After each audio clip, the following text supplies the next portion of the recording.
The neighborhood was supposed to be a safe place for my family, a quiet community where children could play and neighbors exchanged friendly waves.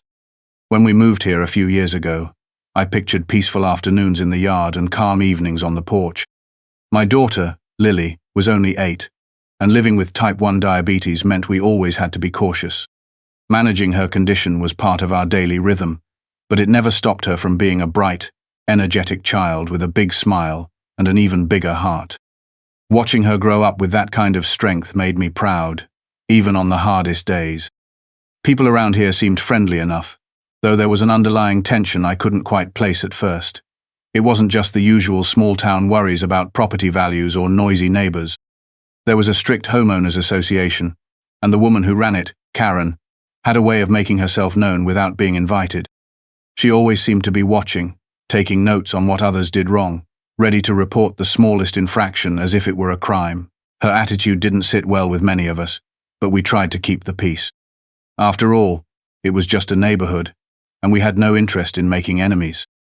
I worked as a federal judge, a role that required discretion and patience, qualities I tried to bring home every day. I rarely spoke about my work outside the courtroom. It was a part of my life I preferred to keep private.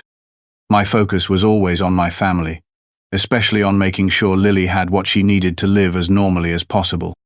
That meant carrying her insulin kit everywhere, knowing when to watch for signs of a low blood sugar attack, and always being ready to intervene if something went wrong. We had a routine, and we were good at managing it. But living in a community governed by rules and enforced by people like Karen meant there was always the risk of misunderstandings or worse. Karen had made it clear that she was in charge of order, and she had little patience for anything or anyone that didn't fit her idea of how things should be. It was hard to ignore the way she scrutinized Lily whenever she sat outside to rest or needed a quick snack to stabilize her sugar levels. The small moments of reprieve that were crucial for Lily's health sometimes drew Karen's disapproving gaze. Despite all that, I believed reason would prevail. I thought that if Karen saw how careful we were, she would back off. But I was wrong. What started as a few sideways glances and quiet complaints turned into something far more serious. One afternoon, that seriousness came knocking at our door, carried by a police officer who seemed ready to take Karen's word over everything else. At that moment, my calm world began to unravel in ways I never expected. The trouble began on a warm afternoon when Lily was sitting on the front porch, her legs dangling as she rested after a long walk around the block. It was a small victory for her. Diabetes made even simple activities a challenge, so moments like these were precious. She had just taken a quick snack, something she needed to keep her blood sugar steady. I was inside, finishing up some paperwork, when I heard a sharp knock at the door that made me look up. Karen was standing there with her usual stern expression, arms crossed tightly over her chest.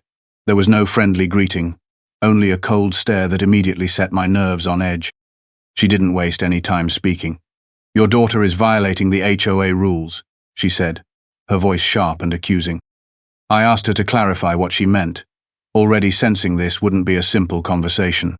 Karen pointed toward the porch. "Sitting out here like that, eating, and just hanging around isn't allowed. The HOA has clear guidelines about where residents can gather and how they should behave in common areas. Your daughter is making other neighbors uncomfortable."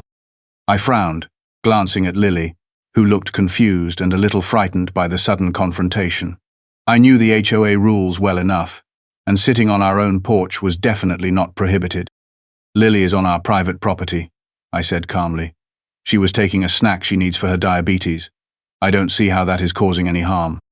Karen shook her head stubbornly. "It's not just about the porch. You've been letting her roam around the neighborhood without supervision. There have been complaints from other neighbors. They say she's loud and disruptive, even though she's clearly vulnerable." The accusations stung. I could feel my protective instincts rising. My daughter's health required her to move at her own pace and take breaks when needed. Her condition sometimes made her appear different or slower than other kids, but she was never a disturbance. "Lily is supervised, and if anyone has a problem, they should come to me directly," I said firmly. Karen's eyes narrowed. "I've spoken to the HOA board, and they agree that this behavior can't continue. If you don't take steps to control your daughter, I will have no choice but to escalate the matter." I wanted to believe she was bluffing, that this was just her way of asserting control. but Karen was serious. Over the weeks, I noticed her watching more closely, her complaints growing louder and more frequent. She would stop by unannounced and demand explanations for things that seemed trivial, like Lily playing outside during quiet hours or using the sidewalk near our home for a short stroll. One afternoon, after Karen's visit, I found a letter slipped under our door. It was an official-looking complaint to the HOA about our family, listing exaggerated accusations about Lily's behavior. The letter was filled with half-truths and outright lies, painting my daughter as a nuisance and a danger to the neighborhood. I was stunned by the cruelty of it.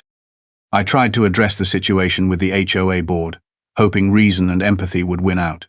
I explained Lily's condition and the need for accommodations. But the board seemed hesitant to challenge Karen, whose influence was stronger than I had expected. It felt like we were being cornered by bureaucracy and prejudice. Karen's next move was even more troubling. Without warning, she contacted the police, claiming that my daughter was trespassing and causing disturbances. The accusation was baseless, but once the police were involved, everything changed. The officers arrived at our home with a seriousness that made my stomach drop. I knew then that Karen's lies had crossed a dangerous line, and the battle to protect my daughter was only just beginning. The moment the police showed up at our door, a heavy weight settled over the house. 2 officers stood there with clipped expressions, uniforms crisp, eyes scanning everything like they had already made up their minds. Karen was with them, standing just a step behind, her posture smug and satisfied as if she had already won some kind of battle. I opened the door carefully, keeping Lily close behind me, her small hand gripping mine tightly. The taller officer spoke first, his tone polite but firm. He said he was responding to a complaint about a disturbance caused by my daughter. I was stunned. A disturbance? I asked, glancing down at Lily, who looked frightened and confused. My daughter has diabetes. If there's an issue, I need to know what it is. Karen stepped forward eagerly, eager to fill the silence. She repeated her claims, saying Lily was causing trouble in the neighborhood, that she was loitering on common property, and that neighbors felt unsafe. The officers listened, nodding occasionally, but their eyes never left me or Lily. It felt like I was facing judgment before any questions were asked. I tried to explain that Lily's behavior was necessary because of her medical condition. She needed to eat regularly and sometimes had to sit and rest when her blood sugar dropped. I offered to show them her medical kit, her doctor's notes, anything that could clarify the situation. But my words seemed to fall on deaf ears. One officer asked Lily to explain what was going on. Her voice was small and shaky as she told them about her diabetes and how sometimes she needed snacks or breaks. She mentioned her insulin and how she always carried it with her. I could see the confusion in their eyes, but also the hesitation. It was clear they weren't sure how to handle this. Despite everything I said, the officers exchanged a look and then told me that because of the complaints and Karen's statements, they were required to take action. They accused Lily of trespassing and causing a public nuisance. I was speechless. The word arrest was never something I imagined hearing in relation to my daughter. I tried to protest, to insist there was a misunderstanding, but the officers remained firm. Lily started to cry quietly, her small frame trembling. I knelt down beside her and held her close, whispering reassurances that everything would be okay. It felt like my heart was breaking in two, watching her treated like a criminal when she was simply trying to manage her health. I asked repeatedly for them to reconsider, to understand her medical needs, but the officers said they had to follow protocol. They gently but firmly placed handcuffs on Lily's wrists. The sight of those cold metal links around her small hands was unbearable. I wanted to scream, to tell them that this was wrong, but I was caught between anger and helplessness. The officers explained that Lily would be taken to the station for questioning and medical evaluation. They promised she would be treated with care, but nothing could erase the shock of what was happening. I stayed close, refusing to let go of her side. The neighbors had gathered quietly across the street, watching the scene unfold with a mix of curiosity and concern. I caught a few sympathetic glances, but also the cold eyes of others who had already been influenced by Karen's false narrative. I felt isolated, powerless in the face of injustice. As they led Lily away, I called out her name, promising I would do everything in my power to fix this. My mind raced with questions about how something like this could happen and how I would protect my daughter from the consequences of lies. The fear for her health was immediate. I knew how dangerous stress and confusion could be for someone with her condition. After the officers left with Lily, I stood at the door, trying to steady my breathing. The house suddenly felt empty and cold. I thought about all the times I had reassured her, watched her struggle, and celebrated her small victories. Now she was caught in a situation that no child should ever face, especially not because of someone else's cruelty. In that moment, a determination settled over me. This was no longer just about neighborhood rules or petty disputes. This was about justice and protecting my family. I would not let Karen's lies destroy my daughter's life. I had to find a way to stop this nightmare, and I knew the first step was to reveal the truth before it was too late. The moment the situation felt like it was spiraling out of control, I knew I had to intervene more forcefully. The police officers were already preparing to take Lily away, and I could see the concern in their eyes, mixed with uncertainty. They were clearly unfamiliar with how to handle a medical condition like diabetes in a child, especially when accusations and false reports complicated the picture. I stepped forward, my voice steady but firm, breaking the silence. There was no reason to keep my position a secret anymore. This was not the time for subtlety. "I am a federal judge," I said, locking eyes with the lead officer. The words hung in the air, and I could see the immediate shift in their demeanor. It was not a threat, but a statement of responsibility. I wanted them to understand the gravity of the situation, the importance of getting this right. The taller officer straightened, and the other glanced at me with a new level of respect. Their tone changed as they asked me to explain the circumstances more fully. I took a deep breath and calmly detailed Lily's condition, how diabetes required constant attention, and why she needed the flexibility to eat and rest whenever necessary. I described the precautions we always took, and how the accusations against her were completely unfounded. I showed them Lily's medical kit, the insulin pump, and the notes from her doctor. The evidence was clear and irrefutable. The officers began to ask more informed questions, their skepticism softening. I emphasized that this was not a case of disturbance or trespassing, but a medical necessity that Karen had willfully misunderstood or chosen to distort. The change in their approach was noticeable. They apologized for the confusion and admitted that they had acted on incomplete information. I requested that Lily be released immediately, pointing out that holding her any longer could risk her health. The officers agreed to cancel the arrest and promised to handle the matter with care. With the tension easing, I turned my attention to Karen, who had remained silent during much of the exchange. I addressed her directly, my voice firm but controlled.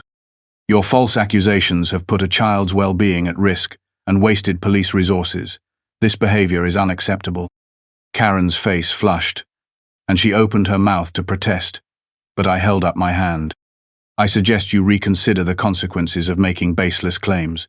This neighborhood and its residents deserve respect and honesty, not fear and false reports." The officers took notes as I spoke, clearly documenting the facts of the case. I insisted that a formal apology be made to my daughter and our family, both from the police and from the HOA board. The officers agreed, understanding that this was a serious matter beyond a simple neighborhood disagreement. Lily, still shaken but safe, clung to me as I knelt beside her. I reassured her that everything was going to be all right now and promised that no one would ever put her in danger like this again. Her small hands squeezed mine tightly, and I felt a surge of determination to protect her at all costs. After the officers left, I called the HOA board members and demanded an immediate meeting. It was clear that Karen's influence had to be checked, and the board needed to understand the seriousness of the situation. I made it clear that any further false complaints would have legal consequences. That evening, as I sat with Lily, helping her check her blood sugar levels and prepare her insulin, I reflected on how quickly things had escalated. This ordeal had exposed the undercurrents of fear and misunderstanding that lurked beneath the surface of our community. It was a painful reminder that even in places meant to be safe, vigilance was necessary. But I also felt a quiet confidence. My position as a judge was more than just a title. It was a tool to protect justice in every form. I knew I would use every bit of that authority to shield my family and ensure that the truth prevailed. Whatever challenges lay ahead, we would face them together, stronger and more united than ever before. The next day, I found myself standing face to face with Karen at the HOA board meeting. The room was small and stuffy, filled with a handful of neighbors and board members who had gathered to discuss the recent events. Karen sat near the front, her eyes flicking toward me with a mixture of defiance and something I could only describe as wounded pride. She seemed ready to defend herself, no matter what I said. I began by addressing the board, outlining the sequence of events that had unfolded. I spoke clearly about Lily's condition and the importance of understanding her medical needs rather than jumping to conclusions. I explained how Karen's baseless accusations had escalated to involving the police, causing unnecessary trauma to a child and wasting valuable community resources. The room fell quiet as I detailed the facts, and I could see some of the board members exchanging uneasy glances.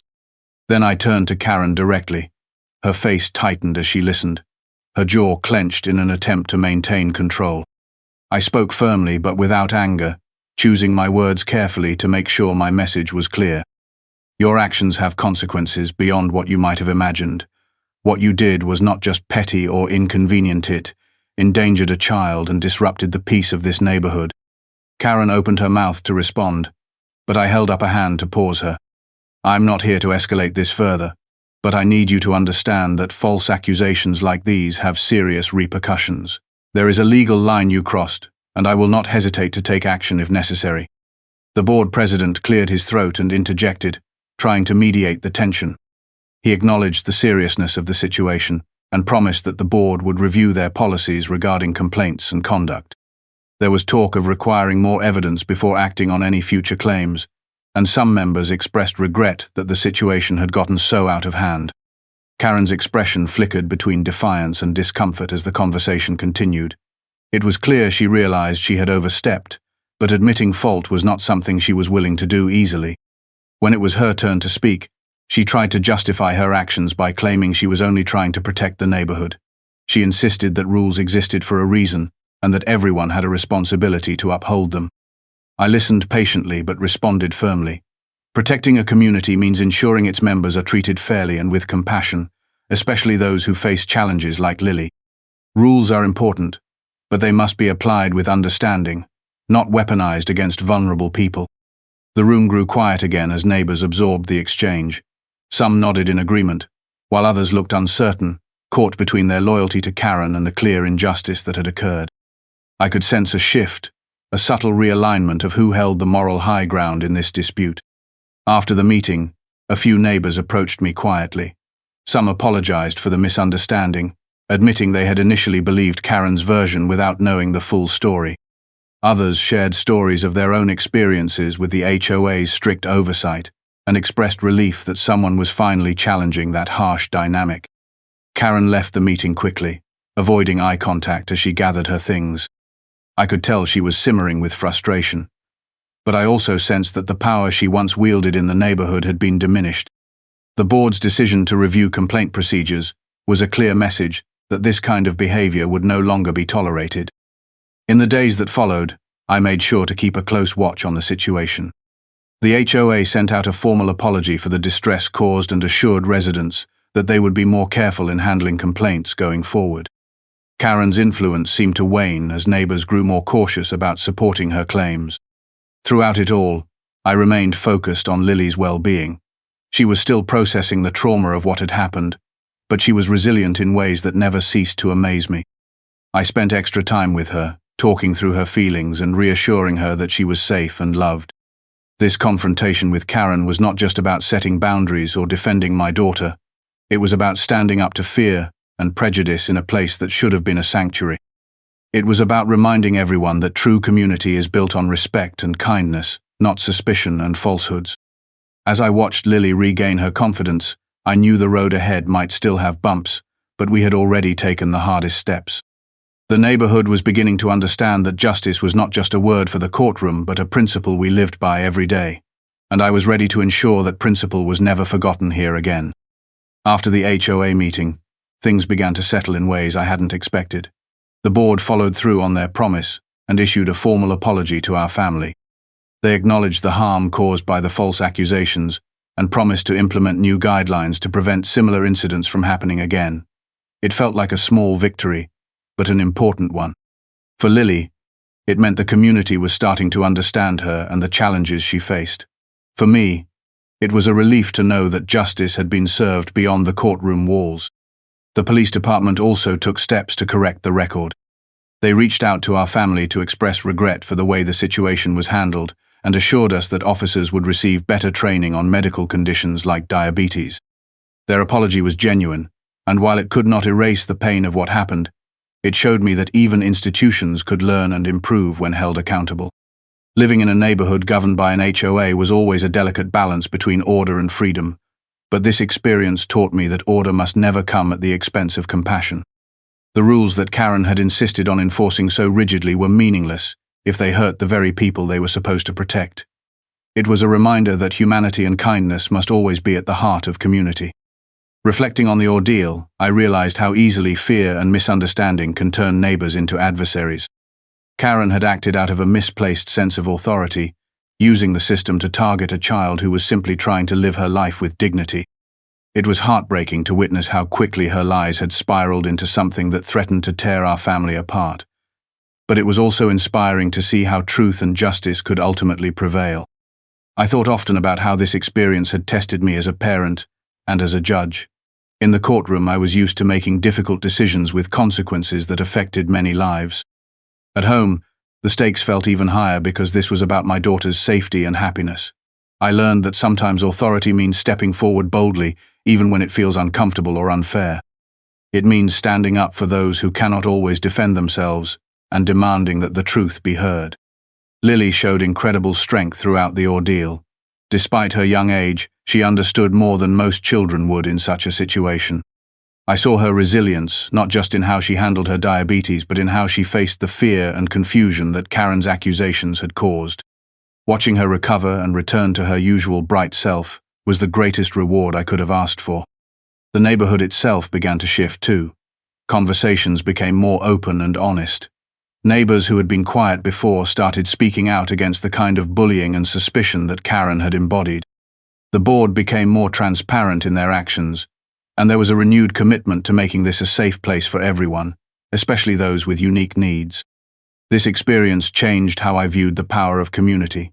It was not just a collection of houses and rules, but a living, breathing network of people who must care for one another. True community requires patience, understanding, and the courage to challenge injustice when it appears. As life slowly returned to normal, I carried these lessons with me. I remained vigilant but hopeful, knowing that the challenges we had faced had strengthened our family and our neighborhood. I was determined to protect Lily and anyone else who might be vulnerable in ways that Karen could never understand.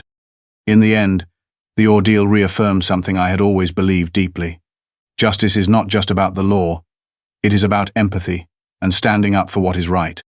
That belief would continue to guide me, both on the bench and at home, as I worked to build a better, kinder world for my daughter and those around us. Weeks passed after the turmoil that had rocked our neighborhood, and with each day, the echoes of that painful chapter grew quieter. Life gradually returned to a rhythm that felt familiar, but was forever changed beneath the surface. Lily blossomed back into the bright, joyful child I had always known, her laughter filling the rooms once more. The ordeal had left its mark, but her spirit was unbroken. She understood, in her own way, that she had endured something unfair and cruel, yet she remained strong and hopeful. The neighborhood itself seemed to breathe a sigh of relief. The HOA board followed through on the promises made during the meeting. They updated their complaint procedures, requiring clearer evidence before acting on any reports. This was a small but significant step toward preventing the misuse of power that Karen had wielded so recklessly. There was a newfound sense of accountability in the air, a recognition that authority without responsibility could be dangerous. Karen became a figure of quiet isolation. The neighbors who once tolerated her harsh judgments and frequent meddling now kept their distance. Some openly criticized her behavior, while others simply chose to no longer engage. The community had drawn a line, refusing to let fear and suspicion govern their interactions. It was a subtle but meaningful victory for kindness and justice. I found myself reflecting often on how fragile the balance was between safety and freedom in our neighborhood. The very rules designed to protect us could, when twisted, become tools of harm. But I also saw how resilience and truth could repair what had been broken. The experience reaffirmed my faith in the power of standing up for what is right, even when the odds seemed daunting. Lily's recovery was both physical and emotional. She returned to her routine of managing diabetes with renewed confidence, buoyed by the support of family and friends. We spent more time outdoors, in spaces where she could feel safe and free without fear of judgment. Her teachers and classmates showed kindness, and I was grateful for the community that rallied around her once the truth was clear. In my role as a federal judge, the lessons from this personal battle resonated deeply. I was reminded that justice extended far beyond the courtroom. It was about protecting the vulnerable, ensuring fairness in everyday life, and holding people accountable not just to laws but to the standards of decency and empathy. This was a principle I carried with me in every case I heard, knowing that the outcomes could change lives just as profoundly as this experience had changed mine. The neighborhood grew stronger in the months that followed. New voices emerged, neighbors who advocated for inclusivity and compassion. Meetings became opportunities for genuine dialogue rather than conflict. I made it a point to participate more actively, not as a judge on a bench but as a member of a community determined to learn from its mistakes and build a better future. Looking back, I realized that the worst moments had revealed the best parts of us: the courage to confront injustice, the willingness to listen and change, and the love that kept us grounded through it all. Lily's ordeal was never just her story but our story about how we choose to stand up for each other when it matters most. As I tucked Lily into bed one night, her small hand resting in mine, I felt a profound sense of gratitude. We had faced fear and falsehoods, but we had come through stronger, united by trust and truth. Whatever challenges lay ahead, I knew we would face them together. This neighborhood, once a backdrop to conflict and suspicion, had become a place of hope and resilience, and I was proud to be a part of that transformation. In the quiet moments after the storm, I understood that justice was not just a word I wielded in court. It was a commitment I lived every day, protecting my daughter, my family, and the community we called home.